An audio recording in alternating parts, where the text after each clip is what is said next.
संस्कार टीवी पर जैसे ही कथा 7 बजे कटअप हो जाती है तो तुलसी तपोवन यूट्यूब चैनल पर जुड़कर उस आधे घंटे की कथा को आप जरूर सुनिएगा। बजरंगबली श्री हनुमंत लाल जी का प्राकट्य उत्सव जरूर मनाइए। कितने अच्छे लग रहे हैं भगवान मां की गोद में, और बच्चे तो मां की गोद में अच्छे लगते हैं। आज की कथा में आपने सुना है, हनुमान जैसे पुत्र को जन्म देने के लिए अंजनी जैसी माताएं 7-7 हजार वर्ष तक तप करती हैं। एक बार फिर कहूंगा,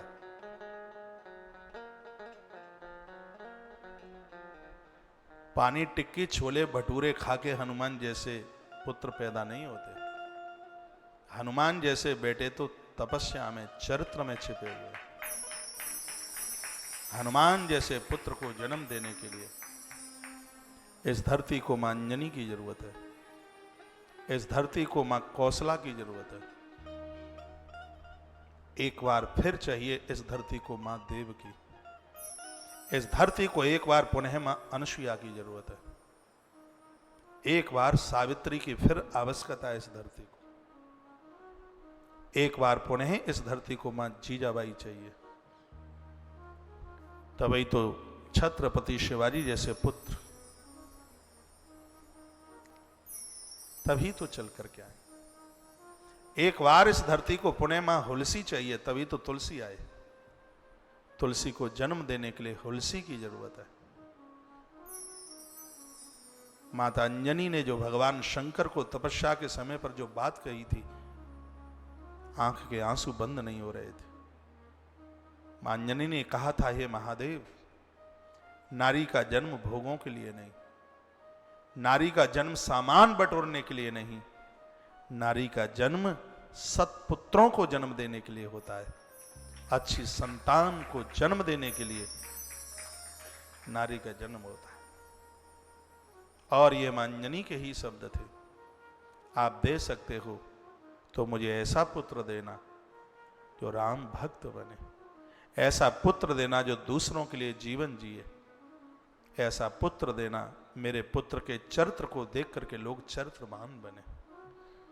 मुझे ऐसा पुत्र देना, मेरी छाती में वह दूध भर देना जिसे पी करके मेरा पुत्र कायर नहीं, जिसे पी करके मेरा पुत्र महावीर बने।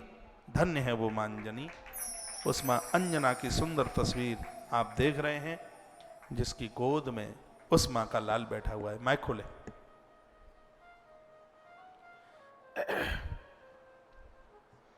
मां अंजना की कथा भी इस प्रकार से। स्वर्गाधिपति सची का पति देवराजेंद्र एक बार बैठा हुआ है। कभी वहां पर किसी नारी से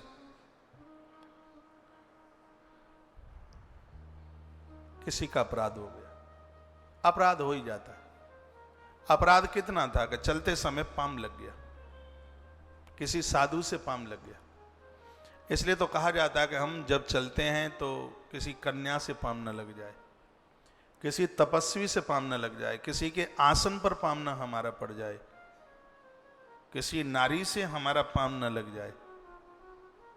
चलते समय तो बहुत चलते समय ध्यान दिया जाता है, नहीं तो लोग प्राय ठोकरें भी मार मारते चलते हैं। फूल कुचल रहे हैं। आपको मालूम है, अग्नि पुराण में वर्णन था कि फूल पाम के नीचे कुचलने से घोर दरिद्रता आती है, क्योंकि फूल में, पुष्प में मां भगवती लक्ष्मी का निवास है। बहुत लोग तो अपने आदर मान सम्मान में फूल ऊपर से फिर उसको कुचल कुचल के चले। फूल पाम के नीचे कुचलने के लिए नहीं है, फूल भगवान को चढ़ाने के लिए है। एक डूबते हुए हाथी ने एक फूल चढ़ा दिया भगवान को। जजाप्यः परमं जाप्यम प्राज्ञ जन्मन शिक्षित। अपने पूर्व का होश रखता हुआ जिस परमात्मा को उसने याद किया और भगवान ने उसकी रक्षा की, चमत्कार फूल का ही तो था, एक सुमन ही तो चढ़ाया था। और ग्रंथ कहते हैं देवी देवताओं के ऊपर आप जो भी चढ़ा देते हैं वो निरर्थक नहीं जाता, भगवान उसे स्वीकार करता है। तो ये सब कुचलने की चीजें नहीं है। चलें तो ठोकर ना मारे, स्वर्ग में रहने वाली यह देवी पुंजकस्थला जिसका नाम था, और इसे यह अपराध हो गया।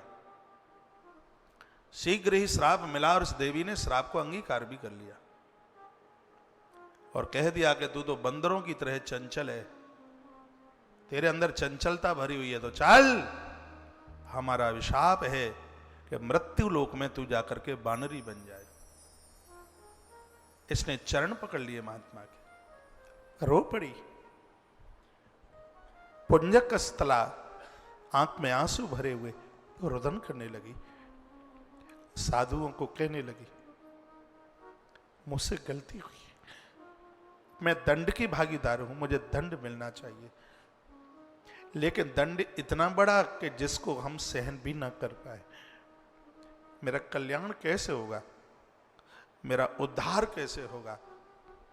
उसने चरण भिंगा दिए रो रो करके। उस नारी ने पुंजकस्थला भारी रोई। और मैं कहता हूं कि रोना है तो भगवान के दरबार में रोइए, रोना है तो गुरुजनों के चरणों में रोइए, दुनिया के आगे तो रोना और अपनी आंखों को खोना। उसने बहुत आंसू बहाए, वो बहुत रोई और उसने प्रायश्चित किया, कहा मैंने गलती की है और मैं गलती का एहसास करती हूं, लेकिन गुरुदेव मेरा कल्याण भी तो आप ही तो करेंगे, मेरा कल्याण कैसे होगा? तब महात्मा ने कहा, देवी तू वानरी तो बनेगी लेकिन साधारण वानरी नहीं होगी, उसमें भी तेरी विशेषता होगी।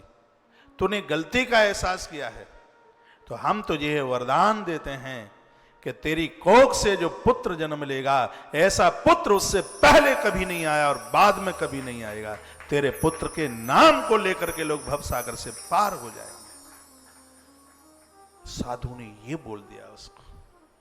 मैंने बहुत बार कहा है कि साधु की तो फटकार में भी उद्धार छिपा है, कल्याण छिपा है। इसलिए माता पिता की डांट का बुरा ना मानिएगा। गुरुजन जिसके ऊपर बहुत लाड करते हैं, बहुत दुलार करते हैं, डांट भी तो उन्हीं को लगा देते हैं, उनकी डांट का क्या बुरा मानना है? और उस साधु ने कहा, तेरी कोख से जो बच्चा जन्म लेगा वो संत महापुरुषों की रक्षा करने वाला हो। शायद इसलिए गोस्वामी जी ने लिख दिया होगा, साधु संत के तुम रखवारी, साधु संत के तुम रखवारी, असुर निकंदन राम दुलारी। साधु संत के तुम रखवारी, असुर निकंदन राम दुलारी। साधु संत के तुम रखवारी, असुर निकंदन राम दुलारी। कह दिया था कि उन महापुरुषों का रक्षण करने वाला और दुष्टों का दमन करने वाला होगा। निशाचरों का बन उसको देखते ही जलेगा। असुर निकंद, असुरों का मर्दन करने वाला और संतों का संरक्षण करने वाला। जैसे एक स्त्री समुद्र की था नहीं ले सकती कि समुद्र कितना गहरा है, हे देवी तेरे पुत्र में कितना ज्ञान और उसके अंदर कितने गुण होंगे, ये कोई था नहीं ले सकता। ज्ञान और गुणों का वो समुद्र होगा, वो सागर होगा। मुझे तो लगता है कि बाबा तुलसीदास जी ने हनुमान चालीसा लिखा होगा तो माता पुंजकस्थला का चरित्र जरूर पढ़ा होगा। उस साधु का अभिशाप और साधु का वरदान भी पढ़ा होगा। इसलिए हनुमान चालीसा की 40 चौपाइयों में सबसे पहली चौपाई बाबा तुलसी ने तो वही लिखी जो साधु के श्राप और वरदान से जुड़ी हुई थी, उस नारी पुंजकस्थला के लिए।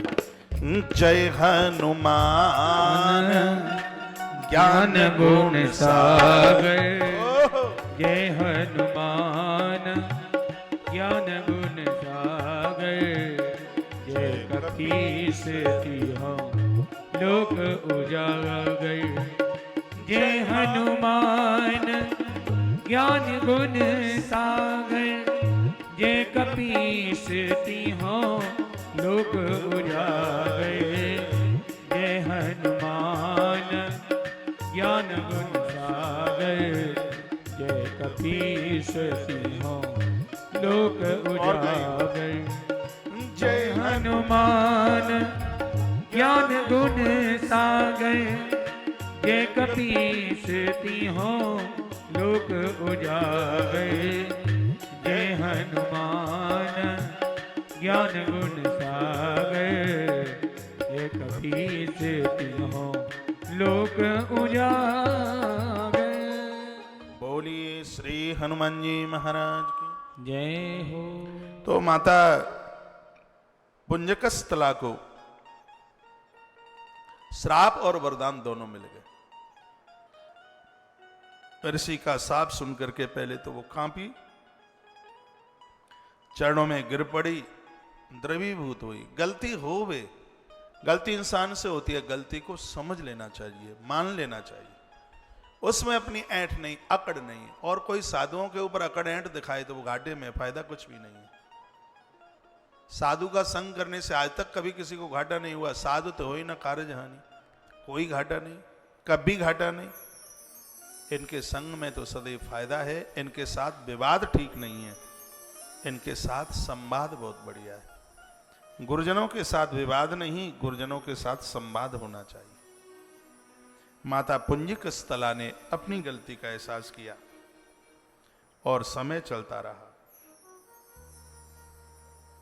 साधु ने यह और कह दिया था कि तुम जब चाहोगी तब तुम बानरी बन जाओगी और तुम जब चाहोगी तब तुम मानुषी बन जाओगी। यह हमारा वरदान है तुम्हारे लिए। और ऐसा ही हुआ।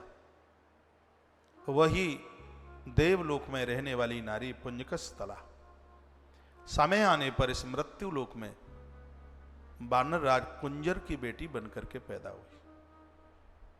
उस बानर का नाम है कुंजर। बड़ा बलिष्ठ है, महाबली है, उसकी बड़ी गुणवत्ता है। और पुंजकस्थला उन्हीं की बेटी बनकर के पैदा हुई। इस पिता ने बड़ा उत्सव मनाया था। पुत्रों के उत्सव तो सब मनाते हैं, लेकिन बेटियों के उत्सव मनाए जाए तो ये बहुत बड़ी बात है। इस उत्सव में विधाता ब्रह्मा आए थे। उस दिन वन को सजाया गया था। वन में बहुत आनंद था। नदियां दिए जला रही थी। मानसी रूप धारण करके नदियां दीपदान कर रही थी, दिए जला रही थी। नदियों को आनंद हो रहा था, क्योंकि उनको पता था कि जिस बेटी ने जन्म लिया है, इस बेटी का अंकुर इस धरती का भविष्य बनेगा। यह प्रकृति को पता था। पवन देव 3 तरह की हवा चला रहे थे, शीतल, मंद और सुगंध। देव नाना प्रकार के रूप धारण करके इस बानर कन्या का दर्शन करने के लिए आ रहे थे। पूत के पांव पालने में दिखाई देते हैं। और यह बालिका साधारण नहीं थी। इसने जब जन्म लिया तो ये रोई नहीं थी।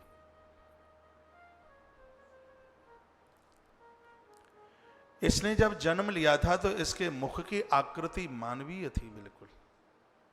इसके चेहरे पर रौनक थी, इसके चेहरे पर मुस्कुराहट थी। एक बेटी के अंदर जितनी गुणवत्ता होती है वो सब उसके अंदर थी। ये पीछे मेरी मां अंजना है। इसी की बाल घटना को यहां प्रदर्शित किया जा रहा है। सिरादे, इनके जन्म पर नदियों ने दिए जलाए थे। इनके जन्म पर देवता मृत्यु लोक उतर के आ गए थे। इनके जन्म पर स्वयं विधाता ब्रह्मा चल करके आए थे। इनका नाम संस्कार विधाता ब्रह्मा ने रखा था। इनका पांडित्य कर्म विधाता ब्रह्मा ने किया था, क्योंकि प्रकृति खुश हो रही थी। प्रकृति ने सोचा था ये एक ऐसे अंकुर को पैदा करेगी जो एक धर्म का निकला हुआ अंकुर, इसकी कोख से एक बहुत बड़ा वट वृक्ष बनेगा। उसका नाम लेकर के लोग तरेंगे। विधाता ब्रह्मा ने अपने पांडित्य में यह समझा था। माता अंजना न होती तो वीर बजरंगबली हनुमंत लाल जी कैसे आते। इस माता ने अपनी गोद में अपने लाल को ऐसे पाला और एक क्षण में राम जी के चरणों में समर्पित कर दिया। हनुमान जी की मां अंजनी, अभी तो मुझे इनके जन्म की कथा कहनी है। एक बार भगवान महादेव आ गए, शंकर जी को वंदन पूजन किया मां अंजना ने। भोलेनाथ जब चलने लगे तो मां अंजनी ने पूछा, नाथ कहां जा रहे हैं आप? तो भगवान महादेव ने कहा कि मेरे इष्ट का प्राकट्य हो गया है धरती पर। कौन है आपके इष्ट? कहा कौशलाधीश राजा दशरथ के सुपुत्र बनकर के आए प्रभु, जगताधार प्रभु राम के रूप में भगवान आए। तो कहा माने अकेले अकेले जाओगे? साधुओं का संग मां तो वही है जो अपने बच्चों को महात्मा को सौंप दे। आप मेरी देली पर महात्मा बन के आए हैं, तो माता तो वही है जो अपनी संतान को महात्मा को सौंप दे। ये मैं बेटा आपको दे रही हूं, आप जाने, आपका काम जाने, ये संभालिए। और शंकर जी ने जो हनुमान को राम जी से मिलाया, यह अद्भुत एक जोड़ी बनी। ये कल की कथा में बहुत विशाल रूप से, विराट रूप से, विस्तार रूप से। अब हनुमान जी के लिए विराट और विशाल शब्द तो छोटे पड़ जाते हैं, कल की कथा में तो वो आप सुनेंगे ही। तो मैं चर्चा कर रहा था, देवलोक की देवी इस धरती पर आके कन्या के रूप में प्रकट हुई है।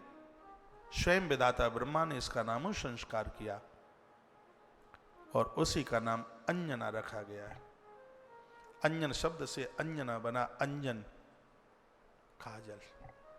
काजल आंख में लगा लो तो आंखें मज जाती हैं, आंखों का रोग खत्म हो जाता है। अंजना रूपी काजल को जो भी कोई इसके चरित्र को अपनी आंख में लगा लेगा, उसके जीवन में वासना का रोग ही नहीं रहेगा। और जिसकी जिंदगी में वासना का रोग नहीं रहेगा, वही हनुमान जैसी संतान को पैदा कर पाएगा। हनुमान भोगियों के यहां नहीं आ जाते। हनुमान जैसी संतान एक संयमी माता पिता के यहां चल करके आती।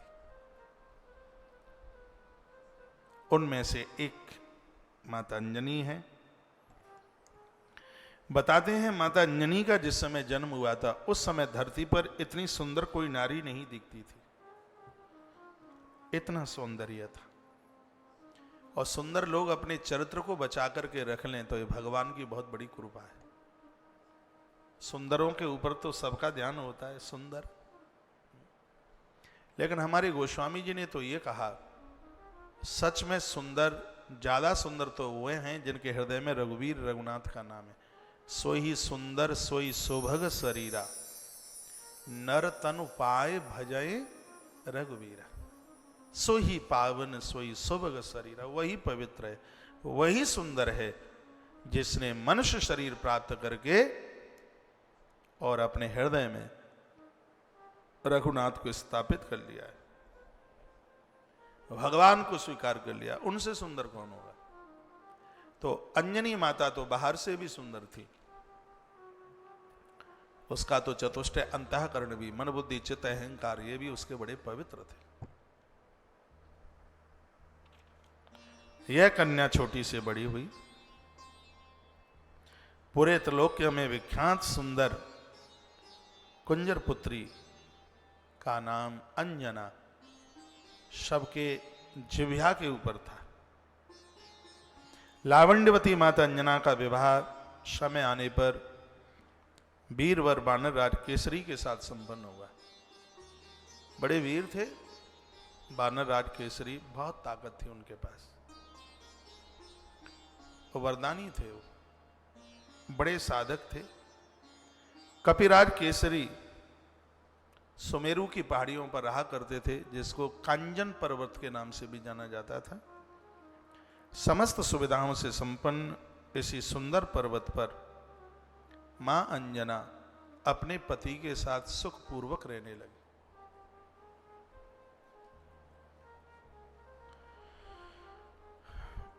इन दोनों में कभी झगड़ा नहीं होता, कभी कलह नहीं होता। और यह भी एक सिद्धांत है, जहां पति पत्नी में कलह नहीं होता, झगड़ा नहीं होता, वहां तो अद्भुत संतान ही आके जन्म लेती है। दोनों धार्मिक थे, दोनों ही पूजा पाठ करते हैं, एक दूसरे का सहयोग करते हैं। जिसने गृहस्थ को स्वीकार किया, ये होना चाहिए, विरोधाभास नहीं, एक दूसरे का सहयोग करें। माताएं व्रत पूजा पाठ करती हैं, सबसे ज्यादा माताएं ही करती हैं, तो पति लोगों को विरोध नहीं, उनको सहयोग करना चाहिए। नहीं तो ज्यादातर ऐसे विरोध करने वाले ज्यादा है। उनको बड़ी परेशानी होती है। माताएं व्रत करती हैं, उपवास करती हैं, उनको बड़ी दिक्कत होती है। उनको लगता है कि ये मीरा बनी, वो तो कभी नहीं सोचते कि ये तुलसीदास बने, लेकिन ये सोचते हैं कि वो मीरा बनी। और मीरा बन भी जाए तो घाटा क्या है, खानदान तर जाएगा तुम्हारा। मीरा क्या कोई ऐसे ही बन जाते हैं? मीरा तो बने बनाए आते हैं मीरा, और बन जाए तो अच्छी बात है। आप डरते क्यों हैं? आप भयभीत क्यों होते हैं? माताएं कथा सुनती हैं तो तुम्हें दिक्कत होती है। मुझे काफी इन पुरुषों के फोन आए, कहते हैं महाराज कथा कब तक और चलेगी? मैंने कहा क्यों, क्या बात हो गई है? ये आज से 4 महीने पुरानी बात है। बोले कि पत्नी हर समय कथा में ही बैठी रहती है, जब देखो तब कथा, आपकी कथा ही सुनती रहती है। मैंने कहा सच बताइए, तुम्हारी घरवाली कथा सुनती है तो तुम लोगों को रोटी मिलती है कि नहीं? तुम्हारे घर का काम धाम होता है कि नहीं? कहा वो बात तो है, पहले चूल्हा 1 बजे जलता था, अब तो 10:30 बजे ही बन जाती है। मैंने कहा उसे पता है 11 बजे से कथा होगी तो 10:30 बजे बना के रखेगी। ये बात तो है। मैंने कहा जब वो घर का कोई काम नहीं बिगड़ने दे रही है तो आप उसकी कथा का क्यों विरोध कर रहे हैं? आपको तो सहयोग करना चाहिए। उसके मोबाइल का चार्ज खत्म होता है तो बिना कहे उसको चार्ज करा दो, है? टीवी का बॉक्स का चार्ज खत्म होता है तो उसको भी ठीक ठाक करा दो। कथा वो सुनेगी, पुण्य तुम्हारे खानदान का बढ़ेगा। इसलिए माताओं को धर्म सत्कर्म से कभी भी मत रोकिए, मत रोकिए। ये धर्म पुण्य सत्कर्म करती हैं और उसका असर आपके परिवार को जाता है। आप मिलकर के भजन कीजिए, भक्ति कीजिए। मनु महाराज माता शत्रुपा की तरह 23,000 वर्ष तक तप किया इन्होंने नेमिष की धरा पर। 23,000 साल कितने होते हैं? पति और पत्नी दोनों लगे रहो। भगवान ने दर्शन दिए, और दर्शन ही नहीं दिए, यहां तक कह दिया कि हम तुम्हारे पुत्र बन करके आएंगे, यहां तक बोल दिया। तो जीवन का तो आनंद यह है कि ये न के न प्रकारेण, करोड़ों करोड़ों काम करने से पहले हम भगवदीय नाम लें, भगवान के काम करें। स्कंद पुराण का बड़ा सुंदर एक श्लोक है, सतम व्याय भोक्तव्यम।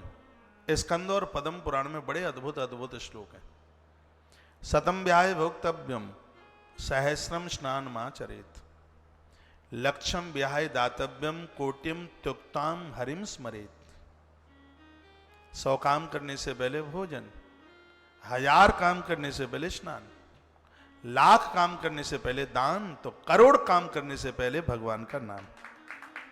परमात्मा के नाम के बिना उद्धार नहीं है, नहीं है। और कलकाल में तो नाम आधार है।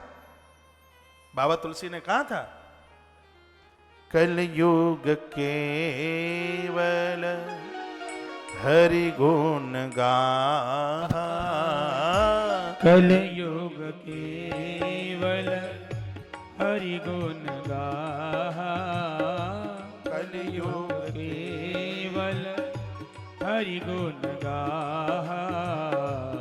गावत नर वैभव था,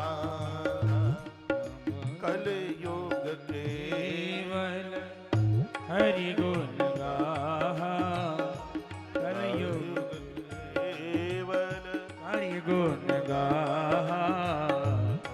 गावत नर वैभव था, कलयुग केवल हरि गुण गाहा, राम नर वैभव था। कलयुग केवल हरि गुण गाहा, गावत नर वैभव था। रामायण में तो यही लिखी है चौपाई, लेकिन आप इसको दूसरी तरह से गाते हैं, आपकी तरह भी गा के देख लेते हैं, लेकिन वो गरीबदास जी ने बोली है। जो आप गाते हैं वो रामचरितमानस में नहीं है। कलयुग केवल नाम आधारा, कलयुग केवल नाम आधारा, सुमिरे सुमिर नर उतरहि पारा। कलयुग केवल नाम आधारा, सुमिर सुमिर नर उतरहि पारा। कलयुग केवल नाम आधारा, सुमिर सुमिर नर उतरहि पारा। यह चौपाई बाबा तुलसी ने नहीं लिखी है रामायण में, कबीर साहब के शिष्य हैं गरीबदास, ये उन्होंने लिखा है। उसका अर्थ बड़ा अद्भुत है, बड़ा प्रचार हुआ, गांव-गांव का बच्चा बच्चा गाता था। कुल मिला के 100 बातों की बात एक है, कोट सहा काम करने से पहले, करोड़ करोड़ काम करने से पहले भगवदीय नाम लो, प्रभु नाम लो, इसी में कल्याण है। राम कहो आराम मिलेगा, दुनिया में सम्मान मिलेगा, मुक्ति का विमान मिलेगा, धरती पे रहोगे तो खाने को पकवान मिलेगा, रहने को आलीशान मकान मिलेगा।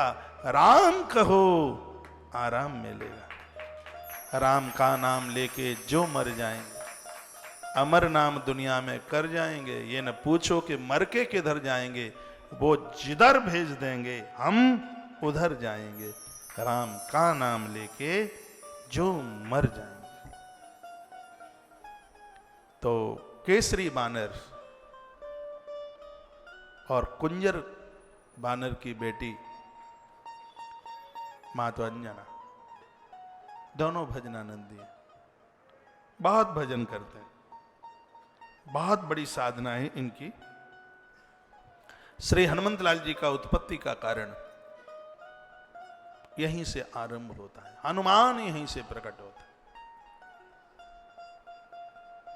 अनंत करुणा की मूर्ति,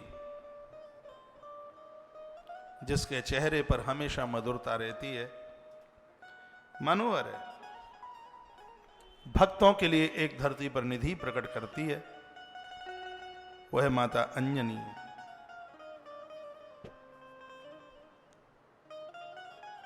हनुमान जी के प्राकट्यता के कई उदाहरण हैं, उसमें एक उदाहरण यह भी है,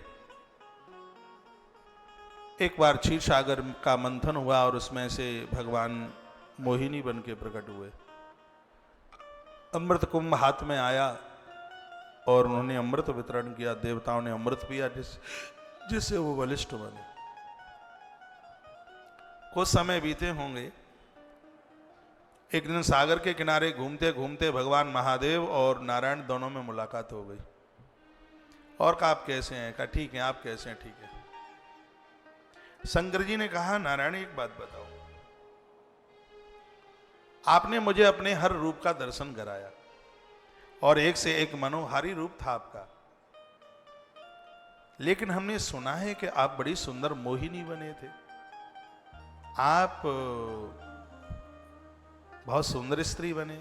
अभी तक तो हम यही सोच रहे थे कि आप मोहना हैं, लेकिन नारद जी के मुंह से सुना था कि आप मोहन ही नहीं, आप मोहिनी भी हैं, आप मोहिनी बने। और वो रूप आपने हमसे छिपाया। शंकर जी बोले आपने हमें उस रूप का दर्शन क्यों नहीं कराया? भगवान बोले वो हमारा रूप ठीक नहीं था, खतरे वाला था। भगवान महादेव बोले तो हम तो योगी लोग हैं, हमारे ऊपर क्या फर्क पड़ता? भगवान ने कहा कि ऐसा रूप था जो योगियों की भी समाधि तोड़ दे,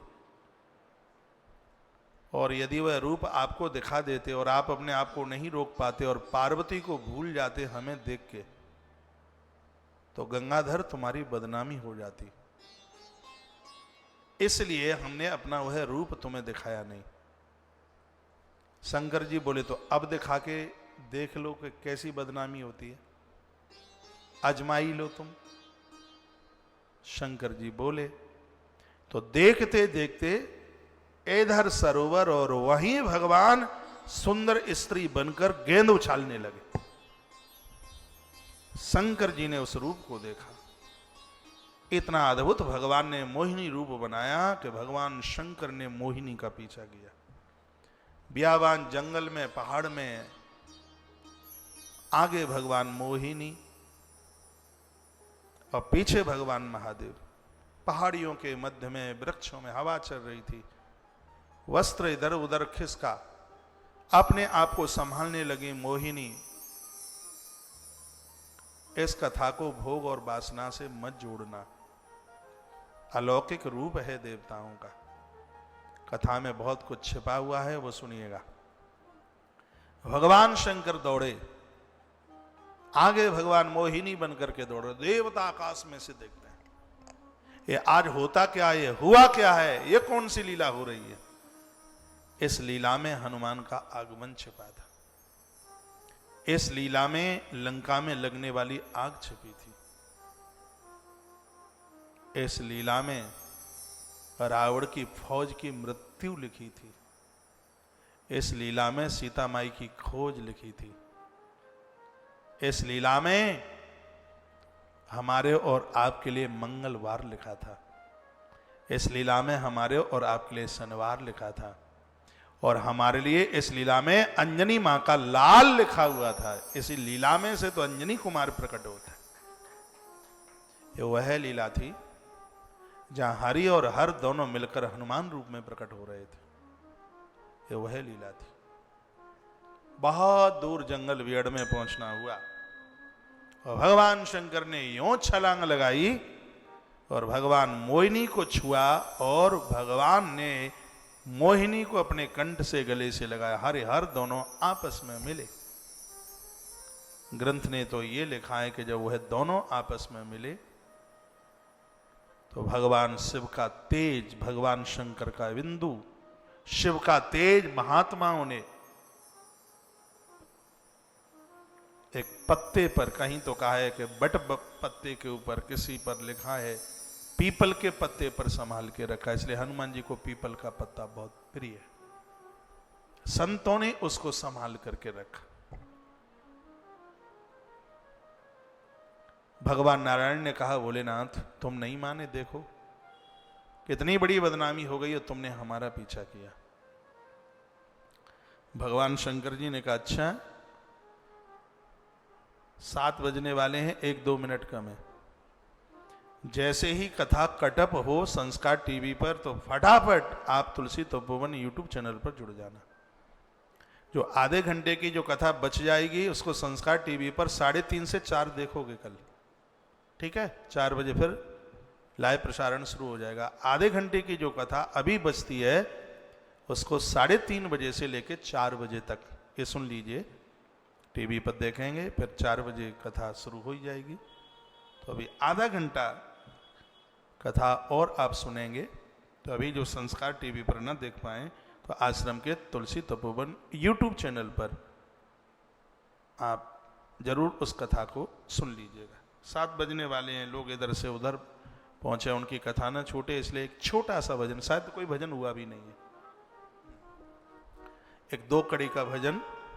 और ये हमारा बड़ा फेवरेट भजन है, एक बार तो हाथ उठाओ श्री हनुमान के लिए। एक बार पुनः मैं आप सबको कहूं कि आप तुलसी तपोवन यूट्यूब चैनल के साथ जुड़ते हुए अभी 7:30 बजे तक चलने वाली इस कथा का आनंद जरूर लीजिएगा।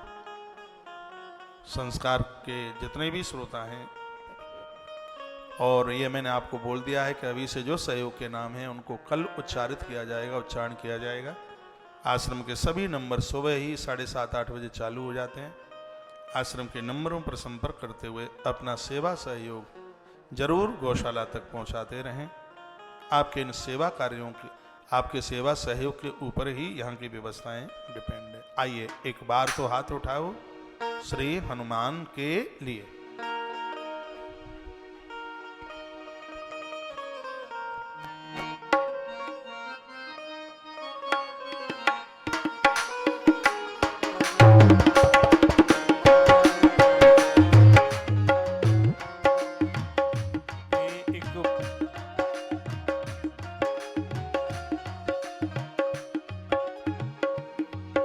जो खेल गए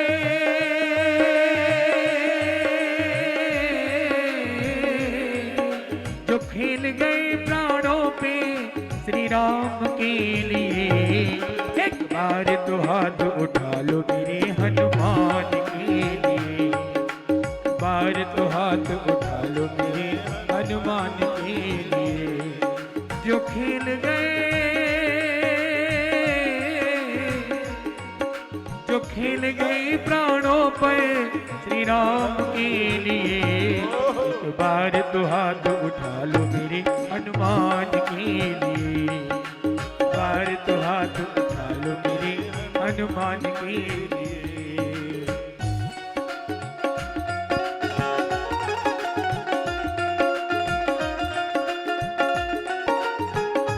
हरि बोल।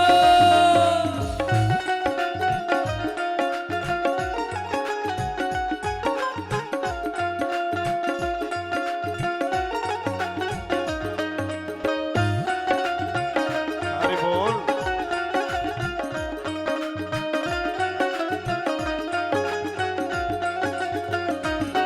सागर को लांघा इसने सीता का पता लगाया, सागर को लांघा इसने सीता का पता लगाया। प्रभु राम नाम का डंका लंका में बजा के आया, प्रभु राम नाम का डंका लंका में बजा के आया। माता अंजनी की माता अंजनी की ऐसी संतान के लिए, एक बार तो हाथ उठा लो मेरे हनुमान के लिए, एक बार तो हाथ उठा लो मेरे हनुमान के लिए।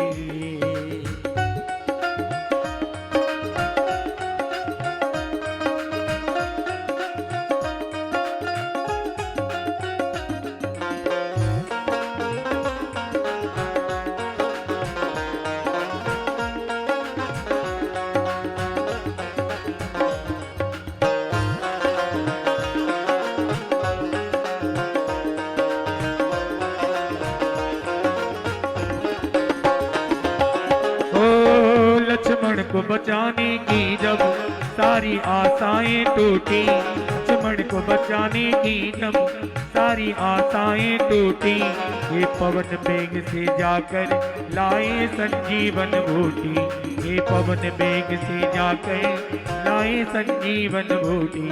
पर्वत को उठाने वाले भगवान के लिए, एक बार तो हाथ उठा लो मेरे हनुमान के लिए, बार तो हाथ उठा लो मेरे हनुमान के लिए।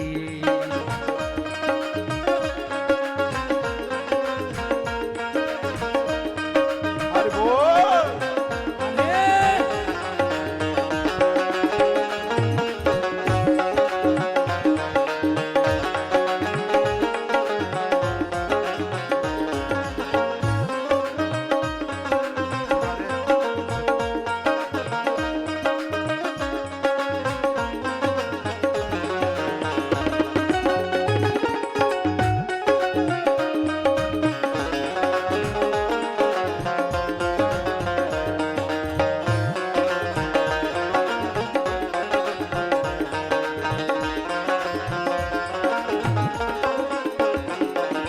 ओ सालासर में भक्तों की ये पूरी मुरादें करते, सालासर में भक्तों की ये पूरी करे मुरादें।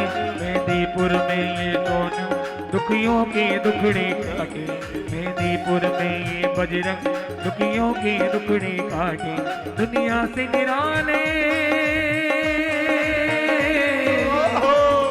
दुनिया से निराले से धाम के लिए, एक बार तो हाथ उठा लो मेरे हनुमान के लिए, एक बार तो हाथ उठा लो मेरे हनुमान के लिए।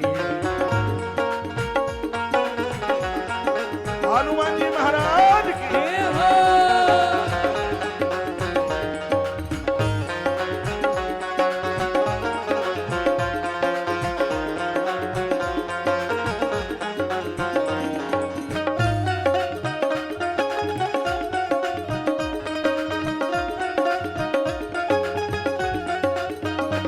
अरे जो खेल गए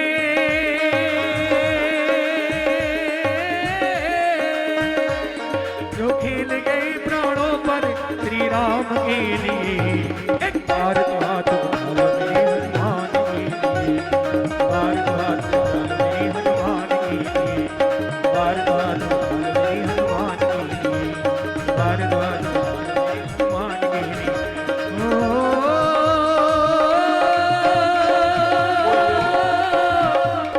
ले लो आप।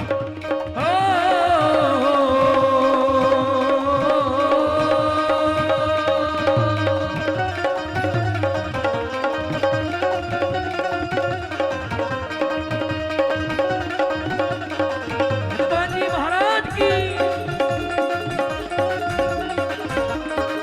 तो जो खेल गए प्राणों पर श्री राम के लिए, एक बार तो हाथ उठा लो मेरे हनुमान के लिए, एक बार तो हाथ उठा लो मेरे हनुमान के लिए।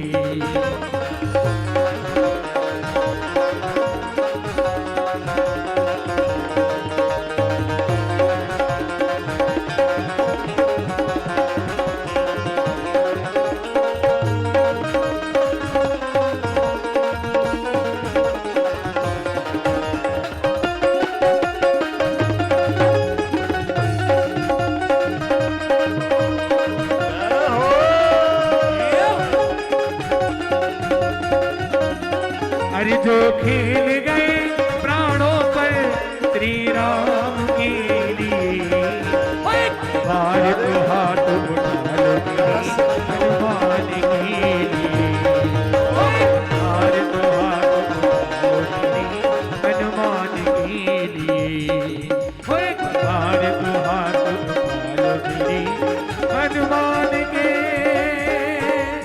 लिए।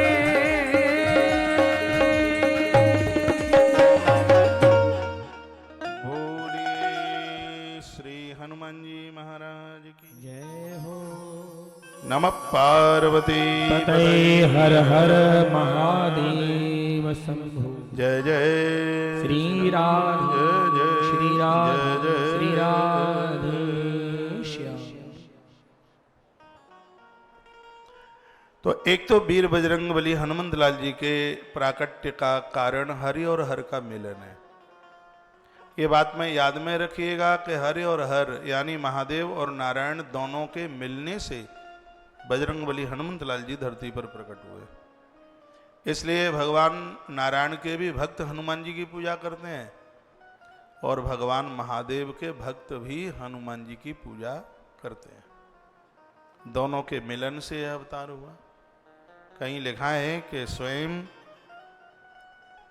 भगवान शिव, स्वयं भगवान शंकर ही हनुमान जी के रूप में आकर के प्रकट हुए हैं। वो स्वयं चल करके आए, ऐसा भी वर्णन है। सुन लीजिए, सुनते रहिएगा। एक बार जयकारा लगाइए, बोली शंकर भगवान की जय हो। और एकाद और भी कारण है हनुमान जी का जन्म का। माता अंजनी ने बहुत सुखपूर्वक अपने जीवन का निर्वहन अपने पति के साथ किया। एक समय की बात थी, माता अंजना संतान प्राप्ति के लिए एक दीर्घ काल के एक अनुष्ठान में बैठी, तपस्या में बैठी। एक लंबे समय के तपस्या में वह बैठी थी। काफी समय उसको हो गया था, कठोर तप किया उसने। उसी रास्ते में एक बार चलते हुए महात्मा मतंग, जो कि माता सबरी के गुरु थे, तो महात्मा मतंग वहां चल करके आ गए। माता अंजनी ने मतंग के चरणों में वंदन किया, प्रणाम किया। अंजना ने महामुनि के चरणों में प्रणाम कर अत्यंत विनम्रता पूर्वक, जब मुनीश्वर ने पूछा था तुम यहां किसके लिए तपस्या कर रही हो, तब माता अंजना ने कहा कि मैं केसरी नाम की श्रेष्ठ वानर ने मुझे मेरे माता पिता से मांगा, तो मेरे पिता ने मेरा कन्यादान उनके साथ कर दिया। उन्होंने मुझे उनकी सेवा में समर्पित कर दिया। मैं अपने पतिदेव के साथ बहुत दिनों से अत्यंत सुखपूर्वक रह रही हूँ। संतों से तो कोई बात छिपानी नहीं चाहिए। माता अंजनी ने कहा कि नारी का सौंदर्य उसकी संतान से है। इतना लंबा समय विवाह को हो गया, लेकिन अभी तक हम किसी संतान को जन्म नहीं दे पाए। हमारे कोई संतान नहीं है, इसलिए संतान के लिए हम तपश्चर्या में थे। इसी कारण हमने किष्किंधा में अनेक व्रत किए, उपवास किए, बहुत तप किए। अब हमने पुत्र के लिए पुनः तपस्या प्रारंभ कर दी है। हे विप्रवर, आप कृपा पूर्वक मुझे यशस्वी पुत्र प्राप्ति का आशीर्वाद दीजिए और उपाय भी मुझे बता दीजिएगा। एक यशस्वी पुत्र मेरी कोख से कैसे जन्म ले सकता है? एक पवित्र पुत्र मेरी कोख से कैसे जन्म ले सकता है? ये मतंग ऋषि से माता अंजना बोली। पीछे मां अंजना की सुंदर तस्वीर आप देख रहे हैं, इसलिए आज पूरा दिन हमने मां अंजना को ही दिया है। अंजनी माता की पूरी चर्चा मां अंजनी माता की हुई है। मैंने ज्यादातर ऐसे आज माता अंजनी के ही ऊपर कुछ बोलने की कोशिश की है। देव देवियों में से मां अंजनी एक है, माता अंजना। महात्मा मतंग ऋषि का बहुत बड़ा आशीर्वाद था। महात्मा मतंग ने कहा, हे देवी, तुम वृषभाचल, दूसरा नाम उसका वेंकटेश पर्वत है, वेंकटांचल पर्वत पर जाकर भगवान वेंकटेश की स्थापना कीजिए, भगवान वेंकटेश की आराधना कीजिए, हृदय में उनकी स्थापना कीजिएगा, उन्हें स्मरण कीजिए। वो भुक्ति और मुक्तिदायक हैं, उनके चरणों में तुम प्रणाम करना। वेंकटेश्वर भगवान स्वयं भगवान नारायण ही तो हैं। आज उनको भगवान तृप्ति बालाजी के नाम से जानते हैं, ये वही वेंकटेश है। महात्मा मतंग ने कहा कि तुम भगवान वेंकटेश प्रभु की आराधना करो। वहां से थोड़ी सी दूरी पर एक तीर्थ है, आकाश गंगा, वहां जाकर के तुम स्नान करना। उसका जल पीकर वायुदेव भगवान की स्तुति करो, आराधना करो। भगवान वायुदेव तुम्हारा काम करेंगे, कल्याण करेंगे। ये बात बोलती। वायुदेव यदि तुमसे प्रसन्न हो गए तो तुम्हारे यहां अद्भुत संतान का जन्म होगा। इससे तुम्हें देवता, राक्षस, मनुष्यों से भी अजय, अस्त्र और शस्त्रों से सुशोभित अभेद्य पुत्र प्राप्त होगा।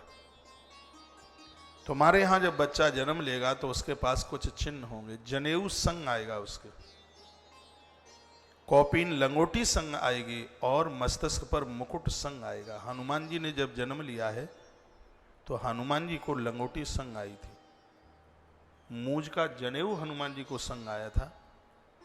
और हनुमान जी के मस्तिष्क पर जो आप मुकुट देखते हैं, बताते हैं कि हनुमंत लाल जी मुकुट से सुशोभित होते हुए प्रकट हुए हनुमान जी। यह महात्मा मतंग ने पहले ही यह बात बोल दी थी। अभी तो 2 दिन में हनुमंत लाल जी का पंचमुखी रूप, ये आप सुनेंगे कि हनुमान जी पंचमुखी रूप से भी प्रकट हुए हैं। और हनुमान जी के 10 आयुधों की चर्चा ग्रंथों में की गई। लेकिन आनंद की बात यह है कि 10 हथियारों में से हनुमान जी ने कभी कोई भी हथियार प्रयोग में नहीं लिया। वो तो जहां उनको जरूरत पड़ी तहां उनकी मुष्टिक का ही प्रहार था। उनकी मुष्टिक को ही कोई झेलने वाला नहीं था। हनुमान जी की 5 उंगलियों में 5 तत्व विराजते थे। उनके अंगूठे में अग्नि विराजती थी। उनकी तर्जनी उंगली में वायु थी। उनके एक उंगली में जल था। उनकी एक उंगली में आकाश का तत्व था, उसमें शब्द था। हनुमान जी की 5 उंगलियों में 5 तत्व थे। कल आप बहुत विस्तार पूर्वक आप सुनेंगे। अभी मैं हनुमंत लाल जी के एक उत्सव की तरफ में आगे के लिए मैं बढ़ूंगा। कथा तो इतनी सुंदर है कि रात को 12 बजे तक भी चले तो भी आप अपना टीवी मोबाइल बंद करके जाने वाले नहीं हैं। लेकिन अभी हमें 9:30 बजे धर्म यात्रा प्रोग्राम में भी जुड़ना है। जो भक्तों के रोजाना हम 8:30 बजे से 9:15 बजे तक फोन सुनते हैं, वो 11 तारीख तक नहीं सुन पाएंगे। हमें आप क्षमा कीजिएगा, क्योंकि इस कथा में से फिर अपना थोड़ा बहुत तो पूजा पाठ का कार्यक्रम, उधर का थोड़ा बहुत तो कुछ होता ही होगा, बहुत ज़्यादा ना कर पाते हो तो टूटा फूटा सा कुछ तो कर ही लेते होंगे, तो उसमें फिर टाइम बच नहीं पाएगा। फिर 9:30 बजे फिर हाजिरी देनी है, फिर सुबह का मंगलवाणी कार्यक्रम है, फिर वही कथा है। ऐसा सोचा गया है कि कथा को और आधा घंटा पहले शुरू करके तो 2:30 बज जाता है कथा को, तो वो 2 बजे तक आरती हो जाए, तो सुबह वाली कथा में और फिर शाम को शुरू होने वाली कथा में थोड़ा आपको भी थोड़ा विराम मिल जाए, उसमें आप भी थोड़ा चैन से भोजन पानी कर लें, कमर थोड़ा सीधी सादी कर लें। मुझे तो करना नहीं है कमर सीधा, लेकिन आपको तो ज़रूरत पड़ती है, तो मैं सोच रहा हूँ कि बीच में थोड़ा सा इतना गैप मिल जाए, आप भी कथा सुनते सुनते थके नहीं, परेशान ना हो। बोलिए बांके बिहारी लाल की जय हो, श्री हनुमान जी महाराज की जय हो। अब देखिए आपके मैसेज आ गए कि हाँ महाराज जी अब आरती करा दीजिएगा। आप बोल रहे हैं कि हनुमान जी का प्राकट उत्सव कल कीजिएगा, आपके मैसेज भी आ रहे हैं, क्योंकि हनुमान जी का प्राकट उत्सव करेंगे तो कम से कम 1 घंटा तो लगेगा ही, तो थोड़ी सी बस और थोड़ी सी जिक्र कर लें, तो फिर देखो आज होता है तो आज हो जाएगा, नहीं तो कल तो हो ही जाएगा।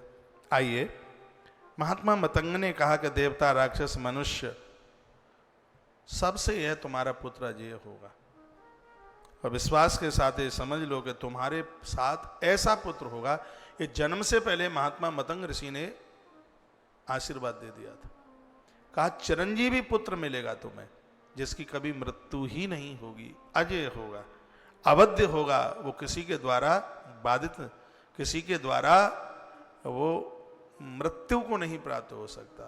हनुमंत लाल जी 7 चिरंजीवों में, अश्वस्थामा बलिव्यासो हनुमांश विभीषण कृपा परशुरामशः सप्तहिताः चिरजीवन, जो 7 चिरंजीव हैं उनमें से बजरंगबली श्री हनुमंत लाल जी महाराज का नाम लोग बड़ी श्रद्धा से लेते हैं, बड़ी भावना के साथ में लेते हैं। ऐसे हनुमान जी, इनके अब पूजा पाठ, इनको वंदन, इनको प्रणाम सब किया करें।